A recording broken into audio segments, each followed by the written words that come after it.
सौ बात की एक बात यह कि धर्मांतरण के गिरोह चलाए जाने के जिस तरह के आरोप लग रहे हैं वो अब इतना सीरियस मामला होता जा रहा है कि मुस्लिम समुदाय के धर्म गुरुओं या धार्मिक नेताओं को खुलकर इस पर बोलना पड़ेगा, नहीं तो समाज में एक दूसरे पर भरोसा ही खत्म हो जाएगा अगर यह सब सही है जो पुलिस बता रही है। आगरा में देखिए कितना सीरियस आरोप लगाए जा रहे हैं। जो कहानी समझ में आ रही है वो ये कि आगरा में मार्च महीने में एक व्यापारी आए पुलिस के पास शिकायत लेकर कि उनकी 2 बेटियां लापता हैं।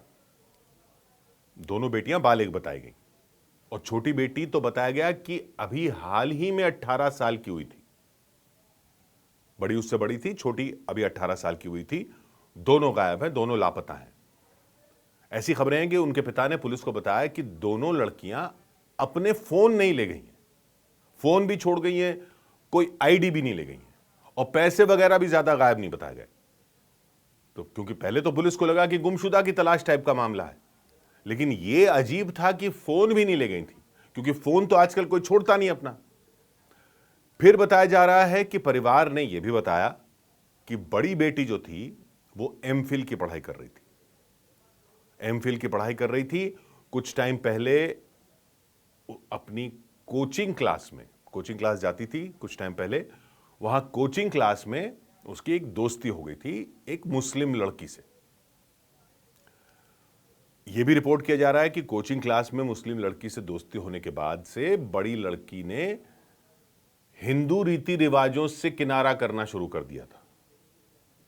तो कोचिंग क्लास गई, मुस्लिम लड़की से दोस्ती हुई। परिवार बता रहा है कि मुस्लिम लड़की भी घर पे आना जाना शुरू हुआ, दोस्त थी, और फिर उसने हिंदू रीति रिवाजों से किनारा करना शुरू कर दिया। अब ये सब जांच के बाद साफ होगा, लेकिन ये भी खबरें हैं कि बड़ी लड़की का पहनावा बदल गया था, हिजाब पहनना शुरू कर दिया था, पर्दा करना शुरू कर दिया था। ये सब बताया जा रहा है और ये भी आरोप लगाए जा रहे हैं कि उसने नमाज पढ़नी भी शुरू कर दी थी।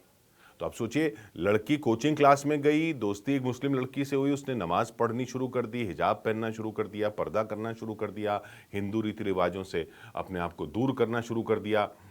परिवार ने बताया कि दोनों बहनें एक ही कमरे में रहती थीं, तो छोटी बहन पर भी इसका प्रभाव पड़ने लगा था। दोनों एक ही कमरे में रहती थीं।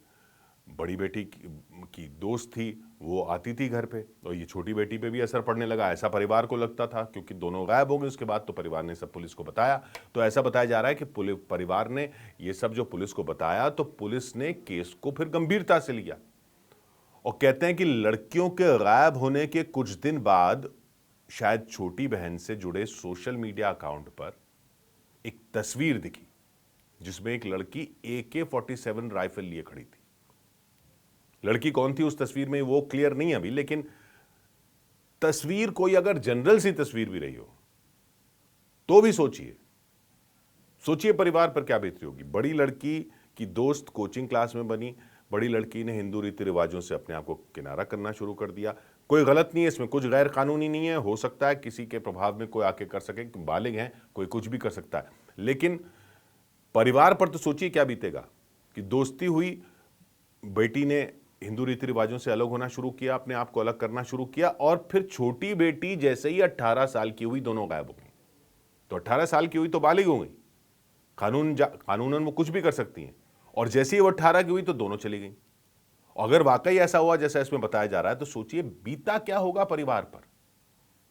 लड़कियां घर से गायब होने से पहले बड़ी बेटी की दोस्ती कोचिंग क्लास में मुस्लिम लड़की से, तब से वो हिजाब पहनने, नमाज पढ़ने की बातें करती हो, और जैसे ही छोटी बहन 18 साल की हुई तो दोनों गायब हो जाए, और कुछ दिन बाद उनके सोशल मीडिया अकाउंट पर AK-47 लिए किसी लड़की की तस्वीर पोस्ट हो जाए, तो बताया जा रहा है फिर पुलिस ने केस को साइबर सेल को दे दिया। और यह खबर यह आ रही है कि इसी AK-47 वाली लड़की की जो तस्वीर जो थी, इसको ट्रेस किया गया तो पता चला यह तस्वीर कोलकाता से पोस्ट की गई थी। उस अकाउंट के जरिए पुलिस को और अकाउंट का पता चला, अकाउंट से अकाउंट जुड़ते चले गए। गोवा से अकाउंट चल रहा था एक, और पुलिस बता रही है वो कोई आयशा चला रही थी। फिर तो पुलिस कड़ियों से कड़ियां जोड़ने लग गई। बताया गया आयशा को विदेशों से पैसा आ रहा था, कनाडा से पैसा आ रहा था, और भी जगहों से पैसा आ रहा था, और आयशा भी पहले हिंदू थी। पुलिस को कोलकाता में अली हसन नाम के आदमी का पता चला, वो जुड़ा हुआ था। बताते हैं वो भी पहले शेखर रॉय था, अब अली हसन है। बैरकपुर में एक मोहम्मद इब्राहिम का पता चला, बता रहे हैं वो भी पहले रीत पानिक था, अब मोहम्मद इब्राहिम है। दिल्ली में एक मनोज था जो मुस्तफ़ा हो गया, या मुस्तफ़ा था जो मनोज बनकर गुमराह कर रहा था। तो खैर पुलिस कह रही है कि 50 अफसरों की टीम ने सारी जानकारी जुटाने के बाद देश में 11 जगहों पर छापे मारे, इन दोनों बहनों को कोलकाता से बरामद किया और आयशा को गोवा से पकड़ा, अली हसन को कोलकाता से पकड़ा, कोलकाता से एक और आदमी को पकड़ा, उसका नाम उसामा बताया जा रहा है, आगरा से रहमान कुरैशी को पकड़ा, मुजफ्फरनगर से अबू तालिब को पकड़ा, देहरादून से अब्दुल रहमान को पकड़ा, जयपुर से मोहम्मद अली को पकड़ा, जुनैद कुरैशी को पकड़ा, दिल्ली से मुस्तफ़ा उर्फ मनोज को पकड़ा, बैरकपुर से मोहम्मद इब्राहिम को पकड़ा। इसमें खबर यह भी है कि जयपुर से जिस मोहम्मद अली को पकड़ा, एक खबर यह है कि वो भी अपने आप को पीड़ित ही बता रहा है इस गिरोह से। वो कह रहा है उसका नाम पहले पीयूष पवार था। ऐसी खबरें हैं कि एक लड़की से शादी करने के लिए उसने धर्म बदल लिया था और फिर वो लड़की भी शायद उसे छोड़कर चली गई थी। तो क्या यह हनी ट्रैप था? खैर, आरोप ये लगाए जा रहे हैं कि ये जो सारे लोग पकड़े गए हैं, ये एक गिरोह चला रहे थे जो हिंदू लड़कियों को गुमराह करके मुसलमान बना रहा था और आतंकी बनाने का प्लान था।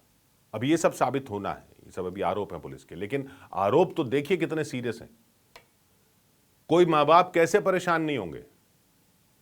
जिनकी 2 बेटियां गायब होंगी वो तो परेशान होंगे, जो सुनेंगे ऐसा वो भी परेशान होंगे। किसी की बेटी इतनी पढ़ी लिखी हो, एमफिल कर रही थी, कोचिंग क्लास में ऐसी दोस्ती हो जाए कि नमाज पढ़ने लग जाए, तो घबराहट नहीं होगी? कोई किसी भी धर्म को अपना सकता है, उसमें कोई दिक्कत नहीं है, नमाज पढ़ने में कोई दिक्कत नहीं है। किसी से आप अगर इस्लाम से प्रभावित होकर नमाज पढ़ रहे हैं, उसमें कोई दिक्कत नहीं है, लेकिन परिवारों पर क्या बीतती है ये भी तो देखिए कि बेटी पढ़ने के लिए भेजी, अब वो धर्म से ही अलग हो रही है, दूसरे धर्म की तरफ जा रही है। ठीक है, किसी धर्म से प्रभावित होना कोई गैर कानूनी काम नहीं है, लेकिन जिसके घर में बच्चे ऐसे प्रभावित होंगे वो क्या करेगा सोचिए। फिर कह रहे हैं पुलिस को बैंक के रिकॉर्ड मिले और इन लोगों के पास विदेशों से ढेर सारा पैसा आ रहा था। लड़कियों को पढ़ाना, एक तो समाज में वैसे ही इतने सारे रोड़े होते हैं उसमें, अब जब ये सब लोग सुनेंगे तो नुकसान तो लड़कियों का ही होना है। मां बाप डर नहीं जाएंगे? पहले ही 50 लोग आ जाते हैं बताने कि लड़कियों को इतना क्यों पढ़ा रहे हो। बड़े शहरों में ना भी होता हो, कई जगह छोटे शहरों में और कस्बों में और बड़े शहरों में भी कई जगह ये होता है कि भाई लड़कियों को आप इतना क्यों पढ़ा रहे हो। और जब ये सुनेंगे कि ये देखिए ये हो गया, तो फिर यही कहानियां सुनाएंगे लोग कि देखा वो पढ़ा रहे थे, अब ये हो गया। ये नुकसान लड़कियों का होना है। पुलिस क्या साबित कर पाती है अदालत में वो तो बात की बात है, लेकिन लोगों के दिमाग में अपने घर की लड़कियों की सुरक्षा आएगी या नहीं आएगी?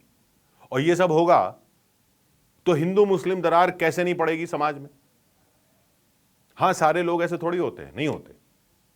और बार बार ये क्वालिफाई करने की जरूरत है कि ये सब पुलिस की थ्योरी है अभी तक, लेकिन लोगों के मन में आशंकाएं कैसे नहीं घर कर जाएंगी इतना सीरियस केस देखकर। सब लोग ऐसे नहीं होते, या ये अगर कोई गिरोह कर रहा है तो उसको कानून से सजा दीजिए वगैरह वगैरह, ये सब ठीक है, लेकिन धार्मिक नेताओं को आगे आकर क्लियर करना चाहिए कि नहीं करना चाहिए कि वो इसका समर्थन नहीं करते इस तरीके का। वो आके उनको बोलना नहीं चाहिए कि ये सब नहीं होना चाहिए, क्योंकि अगर अपराधी ये सब धर्म के नाम पर कर रहे हैं तो नुकसान तो उनका भी होता है ना, जो ना ऐसा कुछ करते हैं ना उसमें यकीन रखते हैं। धर्म के नाम पर अगर इतना सब कुछ हो रहा है तो बल्कि नुकसान क्या भुगतते ही वो आम लोग हैं जिनका ऐसे गिरोह से कोई लेना देना नहीं होता। अगर ये सब सही है जैसे आरोप लगाए जा रहे हैं, तो ये बहुत जरूरी है कि इस तरह के केस पर जल्द कार्रवाई हो और कड़ी कार्रवाई हो।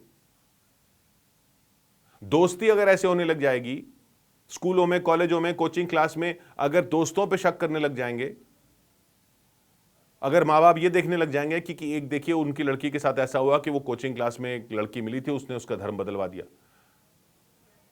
स्कूल कॉलेजों की दोस्तियां अगर उनमें भरोसा खत्म हो गया ना, तो फिर समाज को कोई नहीं बचा पाएगा बंटने से। ये खाई बहुत बड़ी हो जाएगी। इसलिए इसमें आके आगे बोलना बहुत जरूरी है। 100 बात की एक बात।